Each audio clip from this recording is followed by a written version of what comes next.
நாட்டுக்கு நல்லது பண்றதுக்கு அரசியலுக்கு வாங்கடா, கொள்ளை அடிக்கிறது கொலை பண்றதுக்கு கூட அரசியலுக்கு. அவங்களோட வீடியோவை நான் தினமும் பார்க்குறேண்ணா.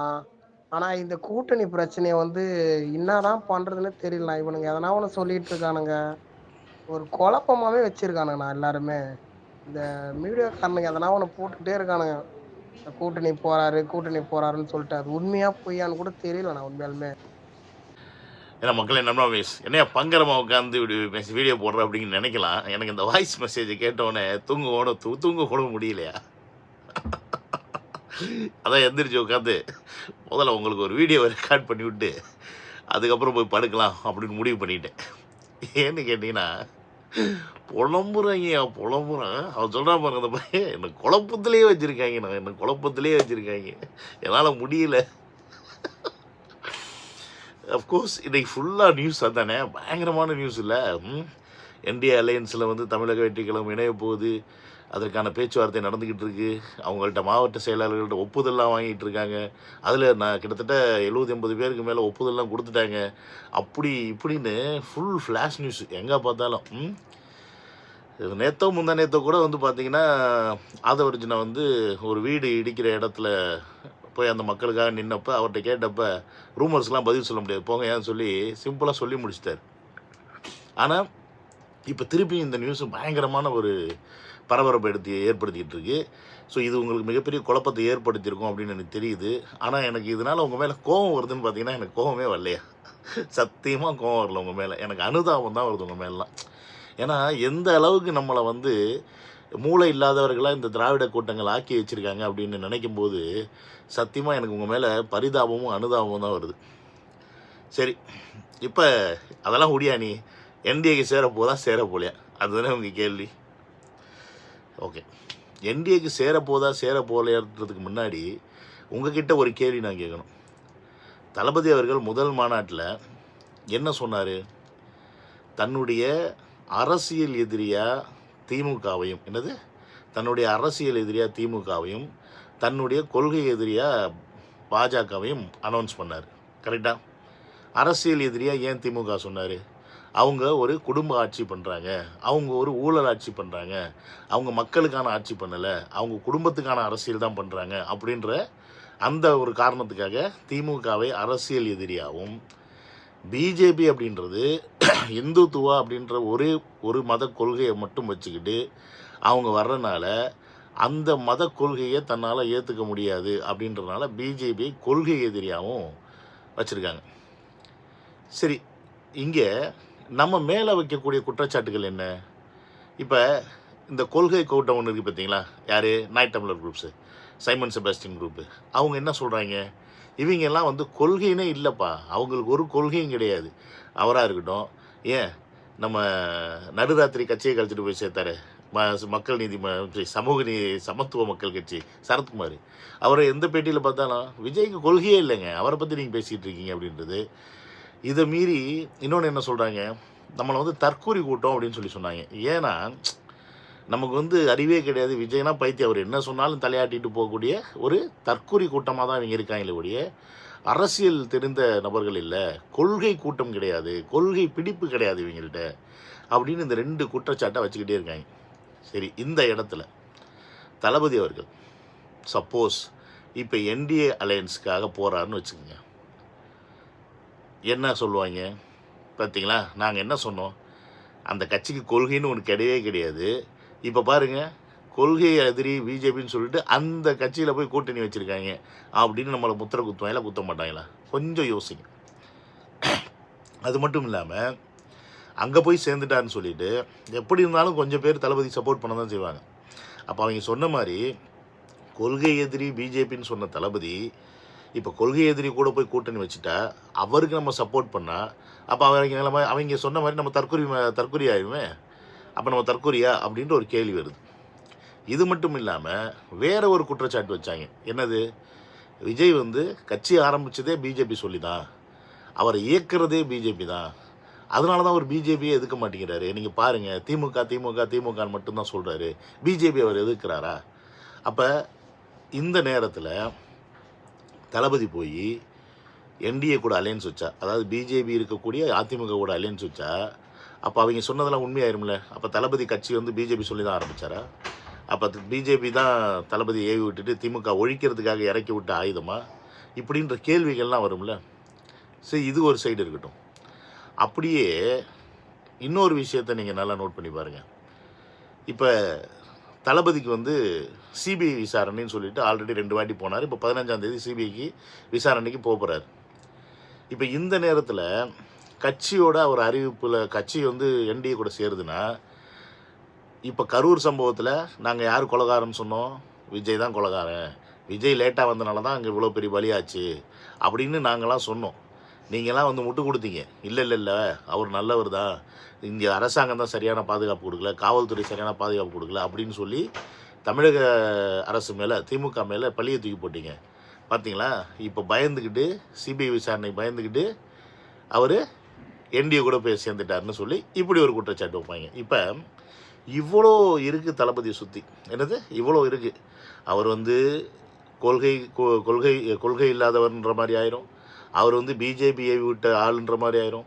அவர் வந்து சிபிஐ விசாரணைக்கு கரூர் சம்பவத்துக்கு அவர் தான் காரணம், அதுலேருந்து தப்பிக்கிறதுக்காக இப்போ பிஜேபி கூட போய் சேர்ந்துட்டார் அப்படின்ற மாதிரி ஆயிரும். ஸோ இப்போ இப்படிப்பட்ட ஒரு நபரை நீங்கள் செலக்ட் பண்ணுவீங்களா? சொல்லுங்கள். இப்படிப்பட்ட ஒரு தளபதியை உங்களுக்கு பிடிக்குமா? அதை நீங்கள் முதல்ல யோசிங்க. ஏன்னா தளபதி ஏன் நமக்கு பிடிக்குது? அவர் தனியாக கட்சி ஆரம்பித்து வந்தார். கட்சி ஆரம்பித்து வரும்போதே என்னுடைய கொள்கை என்ன, கொள்கை எதிரியார், அரசியல் எதிரியாருன்னு சொல்லிட்டாரு. ப்ளஸ் என் கூட யாராவது வந்து சேர்ந்திங்கன்னா அவங்களுக்கு ஆட்சியிலும் பங்கு, அதிகாரத்திலும் பங்குன்னு சொல்லியும் எந்த ஒரு கட்சிகளுமே இன்றைக்கி தளபதி கூட சேரலை. அப்படி இருக்கும்போது இங்கே தளபதிக்காக சப்போர்ட் பண்ணுறது நம்ம மட்டும்தான். ஆனால் தளபதியை எதிர்க்கிறது பார்த்திங்கன்னா ஒட்டுமொத்த கூட்டம். அப்போ இந்த கூட்டத்துக்கு முன்னாடி நம்ம பேசுகிற சத்தங்கள், நம்ம பேசுகிற விஷயங்கள் மக்கள்கிட்ட சேர விடாமல் பண்ணுறதுக்கு இவங்க பண்ணிக்கிட்டு இருக்க ஒரு ஸ்ட்ராட்டஜி தான் இது. இது ஏன் உங்களுக்கு யாருக்குமே புரிய மாட்டேங்குது அப்படின்றது எனக்கு புரியல. சரி, இவ்வளோ சொல்கிறீங்க, ஆனால் இப்போ நியூஸில் வந்து அதுக்காக பொய்யா சொல்லுவாங்களே. ஏதோ வந்து உள்ளுக்குள்ளேயே கட்சி மீட்டிங் போடுறாங்க, மாவட்ட செயலர்லாம் கூப்பிட்டு கேட்ட மாதிரியும், அவங்கள ஒரு 70-80 பேர் ஓகே சொன்ன மாதிரிலாம் நியூஸ் வருது. அதெல்லாம் பொய்யா இருக்குமா? அப்போ அதெல்லாம் ஏதோ ஒரு கேட்டிருப்பாங்கல்ல, ஒரு வேளை ஒரு கருத்து கணிப்பு கேட்டிருப்பாங்க, சேரலாமா வேண்டாமான்னு. அப்படி ஒரு கேட்டுட்டு ஓகே மாவட்ட செயலர்லாம் ஓகே சொன்னாங்கன்னா, சரி நம்ம ஏன் சேரக்கூடாது, நம்ம வந்து டெபுட்டி சிஎம் போஸ்டிங்காவது நமக்கு கிடைக்கும் அப்படின்ற அந்த எண்ணத்தில் கூட தளபதி அவர்கள் போய் சேரலாம்ல. ஏன்னா அரசியலில் தான் நண்பன் எதிரி அப்படிலாம் ஒன்றும் கிடையாது. எந்த நேரத்தில் கட்சிக்கு தேவையோ அந்த நேரத்தில் போய் சேர்ந்துக்கிறது தானே அரசியல் அப்படின்னு நீங்கள் கேட்கலாம். ஆனால் அந்த அரசியல் பண்ண தான் தளபதி வந்திருக்காருன்னு வச்சுக்கோங்க. நானே தளபதி சப்போர்ட் பண்ண மாட்டேன், ஓப்பனாக சொல்கிறேன். இவர் ஒருவேளை அரசியல் எதிரியை காம்ப்ரமைஸ் பண்ணால் கூட சரி போனால் போதுன்னு விட்டுறலாம். ஏன்னா அது அரசியல் எதிரி, அதில் கொள்கை கோட்பாடெலாம் கிடையாது. அந்த அரசியல் சரியாக செய்யலை, மக்களுக்கான அரசியல் செய்யலை அப்படின்னும் போது திமுக கூட ஒரு வேளை தளபதி கூட்டணி வச்சார்னு வச்சுக்கோங்க. அப்போ கூட அவர் டெபுட்டி சிஎம் ஆனார்னா திமுகவை கண்ட்ரோல் பண்ண முடியும், திமுக கேள்வி கேட்க முடியும், அவரோட அரசியல் அந்த அரசியல் நகர்வுகளை இவரால் தட்டி கேட்க முடியும் அப்படின்ற அந்த எண்ணம் வந்துடும். ஆனால் கொள்கை எதிரியான பிஜேபி கூட சேர்ந்தான்னு வச்சுக்கோங்க, அது மதத்தை எதிர்த்து போராடுறது. மதத்தை எதிர்த்து போராடுற யாருமே வந்து எங்கேயுமே விளங்க மாட்டாங்க அப்படின்றது நீங்கள் புரிஞ்சுக்கணும். ஸோ அதனால் இங்கே ரெண்டுத்துக்குமான டிஃப்ரென்ஸை முதல்ல நீங்கள் புரிஞ்சுங்க. நான் ஒன்று கேட்குறேன், இவ்வளோ நம்பிக்கை வச்சுருக்க மக்கள், என்னது அவர் மேலே இவ்வளோ நம்பிக்கை நம்ம வச்சுருக்கோம் மக்கள், இவ்வளோ பேரையும் அவர் ஏமாற்றிட்டு போய் என்டிஏல சேருவார்னு உங்களுக்கு தோணுதா? எப்படி உங்களுக்கு அப்படி தோணுது? எனக்கு சுத்தமாக புரியல. இவங்க நியூஸ் போடுறது இருக்கட்டும், இந்த மாதிரி மாவட்ட செயலாளர்கள்ட்ட கேட்டு மீட்டிங் போட்டார் அப்படின்னு சொன்ன விஷயமா இருக்கட்டும், இவ்வளோத்தையும் கேட்டுட்டு ஒரு குழப்பத்தில் அவர் போய் என்டிஏல போய் சேர்ந்துருவார்னு நீங்கள் நினைக்கிறீங்க அப்படின்னா, சத்தியமாக சொல்கிறேன், மற்ற அரசியல்வாதிக்கும் தளபதிக்கு என்ன வித்தியாசன்ற கேள்வி ஆட்டோமேட்டிக்காக வந்துடுது. எனக்கு எதுக்கு நான் தளபதிக்கு சப்போர்ட் பண்ணணும்? நான் எதுக்கு வந்து ஒரு அரசியல் மாற்றத்தை நோக்கி தளபதியை சப்போர்ட் பண்ணி பேசிக்கிட்டு இருந்தவன் இனி ஏன் பேசணும் அப்படின்னு கேள்வி வரும்ல. இந்த கேள்வி ஒவ்வொரு தொண்டருக்கும், ஒவ்வொரு ரசிகருக்கும், பொது மக்களுக்குமே வருமே. அப்படி இருக்கும்போது இவ்வளோ பெரிய மெஜாரிட்டியோட வின்னிங் ஸ்பாட்டில் இருக்கக்கூடிய தளபதி எதுக்கு தேவையே இல்லாத தற்போது 3வது இடத்துல இருக்கக்கூடிய என்டிஏ கூட்டணி, அதாவது அதிமுக, அதாவது என்டிஏ தலைமையில் அதிமுக கூட்டணி, அதில் போய் ஏன் அவர் சேரணும் இப்படின்றத நம்ம கொஞ்சம் யோசிக்கணும். அதனால் நியூஸில் என்ன போட்டாலும் அதை நம்புறது முதல்ல முட்டாள்தணும். அவங்க நம்ம குழப்பத்திலே வச்சுருக்காங்க. ஏன்னா அரசியல் நகர்வுகள், தமிழக வெற்றி கழகத்துடைய அரசியல் நகர்வுகள் வெளியே தெரியக்கூடாது. அவர் வந்து இப்போ அரசியலில் ஸ்ட்ராங்காக எடுக்க ஆரம்பிச்சிட்டாரு. நேற்று பார்த்தீங்கன்னா களத்தில் வந்து போராட்டத்தை வந்து ஸ்டார்ட் பண்ணாங்க. ஜாதி வரி கணக்கெடுப்பு கேட்டு. அது முக்கியமான பிரச்சனை. எஸ்ஓபிக்காக போராட ஆரம்பிச்சிட்டாங்க. இனி மக்கள் எங்கெல்லாம் பிரச்சனையாக இருக்கோ அங்கெல்லாம் போக ஆரம்பிச்சிட்டாங்க. தூத்துக்குடிக்கு இன்றைக்கி ஆதவர்ஜுனா அந்த பொண்ணோட வீட்டுக்கு போய் நேரடியாக பார்த்துட்டு வர்றாரு. ஸோ இதெல்லாம் இப்போ மிகப்பெரிய தலைவலியாக திமுக ஆகுது. அதே நேரத்தில் இந்த பக்கம் அதிமுக ஆகுது. ஏன்னா திமுக ஜெயிச்சுட்டு அதிமுக 2வது இடத்துல வந்தால் கூட எதிர்க்கட்சி அவங்க உட்காந்துக்கிட்டு ஏதோ ஒன்று பண்ண முடியுன்ற ஒரு நப்பாச்சில் இருப்பாங்க.